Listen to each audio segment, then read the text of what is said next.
বাংলাদেশের এক এক অঞ্চলে আছে বিশেষ বিশেষ খাবার, যে খাবারগুলোর সঙ্গে এক হয়ে আছে সেই অঞ্চলের নাম। তেমনি দই শব্দের সমর্থক যেন বগুড়া। প্রচুর চাহিদা থাকলেও পণ্যের মান যাচাইয়ের কোনো ব্যবস্থা না থাকায় রপ্তানি করা যাচ্ছে না বগুড়ার প্রসিদ্ধ দই। ব্যবসায়ীরা বলছেন, সরকারি সুযোগ সুবিধা পেলে বগুড়ার দই থেকে আয় হতে পারে প্রচুর বৈদেশিক মুদ্রা। প্রায় 150 বছর আগে বগুড়ার শেরপুর উপজেলার ঘোষ পরিবারের হাত ধরে বগুড়ায় দইয়ের উৎপাদন শুরু। পরবর্তীতে বগুড়ার নবাব পরিবারের পৃষ্ঠপোষকতায় উৎপাদনের প্রসার ঘটে। আর এখন এই লোভনীয় মিষ্টি চাই সবারই, সব অনুষ্ঠানে। মান ও ওজন ভেদে দামের কিছুটা পার্থক্য থাকলেও চাহিদার সাথে সাথে বাড়ছে দই তৈরির প্রতিষ্ঠান। বগুড়ার দই খুব নাম করা দই, আর ঈদের মধ্যে খুব ভালো চমৎকার ভাবে ব্যবসা চলছে ইনশাল্লাহ।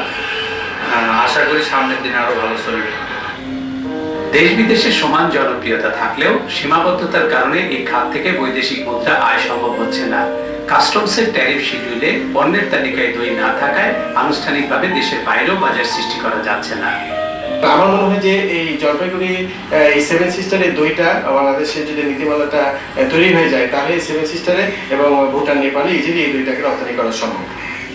প্রস্তুতকারকরা বলছেন, সরকারিভাবে মান নিয়ন্ত্রণের ব্যবস্থা থাকলে যে কোনো সময় বগুড়া থেকে সারমুক্ত কয়েকটি দেশে দই পাঠানো সম্ভব।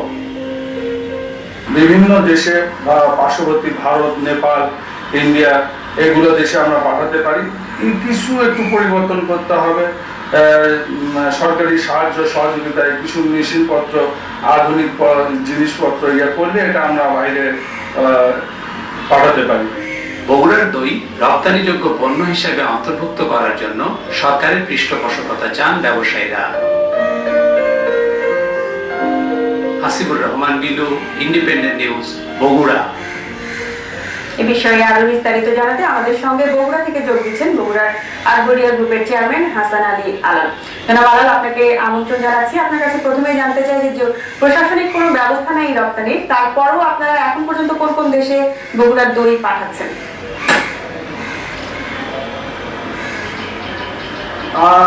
আমরা মোটামুটি সৌদি আরব, কুয়েত, কাতারের বিভিন্ন জায়গায় গেছি এবং সুদূর আমেরিকাতেও আমরা দই পাঠাইছি। এটা ফ্রোজিং এর মাধ্যমে ফ্রিজ করে এটাতে পাঠানো যায়।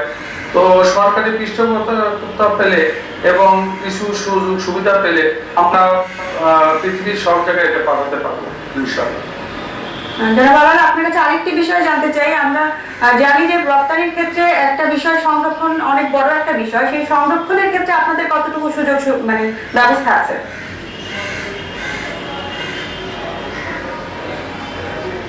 আমাদের এখন ছোট পরিসরে আছে। এটা যদি সরকারি ভাবে যদি একটু সাহায্য সহযোগিতা পাই, একটু মানে যেটাকে বলে প্রশিক্ষণ, একটু এটার মান নিয়ন্ত্রণ হয়, এটা তো এইভাবে যদি আমরা পাই, আমি মানে আশা করি এটা পৃথিবীর সব দেশে দেওয়া সম্ভব। কারণ বগুড়ার দই শুধু দই না, এটা একটা ইতিহাস। কারণ আপনি দেখেন দিল্লি কা লাড্ডু বলে একটা কথা আছে, যে ওখানে কিন্তু ওটাই তৈরি হয়। বগুড়ার দই সারা পৃথিবীর মধ্যে বিখ্যাত। এটা আমরা আন্তর্জাতিক বাজারে বহির্বিশ্বাস করে দিতে পারি শুধুমাত্র সরকারি নিয়ম কারণ, একটু শিথিলতা এবং সাহায্য সহযোগিতার মাধ্যমে। আমার গত বছরে আমি আমেরিকা জামাইকা ছিলাম, ওখানে দেখেছি বগুড়ার দই কিভাবে নিয়ে গেছে, ফ্রিজিং করে সুন্দর করে ওই করে এটাতে জাহাজে করে নিয়ে গেছে তারা। গত 1.5-2 মাস সময় লেগেছে। এটা যদি আমরা প্লেনের মাধ্যমে নিয়ে যেতে পারি, আমাদের যদি একটু পৃষ্ঠপোষকতা একটু সহযোগিতা করা হয়, দেখা যাবে এটা আমরা আন্তর্জাতিক বাজারে বিশাল একটা মার্কেট তৈরি করতে পারবো। সরকারি রেভিনিউর জন্য এটা বিশাল বড় এরিয়া হবে। জনাব আলাল, আরেকটি বিষয় জানতে চাই। আমি দেখছিলাম যে আপনার যেখানে দই প্রস্তুত করছেন, আমাদের ছবিতে আমরা দেখতে পাচ্ছিলাম সেখানে অনেক মাছই পড়ছে। তো সেক্ষেত্রে মানটা যেন সঠিক থাকে এবং সেটা আপনারা কিভাবে নিশ্চিত করবেন?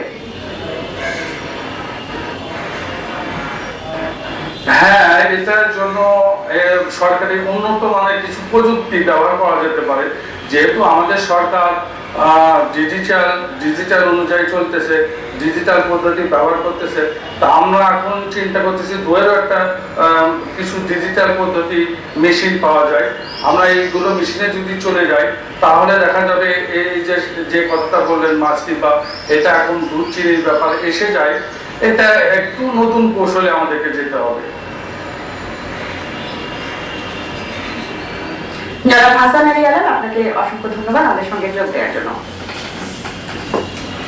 খুলনা